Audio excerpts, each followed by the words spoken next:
không chỉ cho phép các cô ấy ra ngoài 3 lần, nhưng nếu không phải tất yếu các cô ấy rất ít xuất hiện. Thứ nhất là vì mỗi lần ra ngoài phải chịu đựng ánh mắt khác thường của rất nhiều người. Thứ hai là vì tính nguy hiểm trong mỗi lần ra ngoài quá lớn. Em thấy tiếng bước chân sau lưng, lại nhìn tiểu viện trước mặt.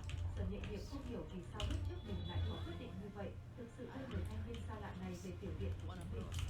Trong tiểu viện chỉ có cô ấy và hai nha đầu An An cùng Tư Tư, nếu đối phương thật sự có ý đồ gây rối gì, sợ rằng do dự cùng hối hận đầy rẫy trong lòng Sở Nhẹ Hiệp.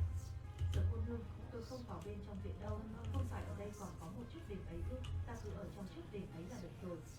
Sở Nhẹ Hiệp quay đầu, trong mắt có tia sáng, nhưng ngay sau đó dường như cô ấy lại cảm thấy hơi ngượng ngùng. Từ khi đối phương cũng là quỷ trung, hơn nữa lại có thể tính là người có ân cứu mạng mình, cũng giúp mình tránh khỏi việc bị xâm phạm. Nếu cứ để người ta ở bên ngoài viện như thế hình như có chút xin lỗi người ta. Đối với ta, có đang ở nơi nào cũng giống nhau, dù sao ta cũng là người tu luyện. Phương Minh gần như có thể đoán được suy nghĩ trong lòng Sở Nhẹ Hiệp, mà lời của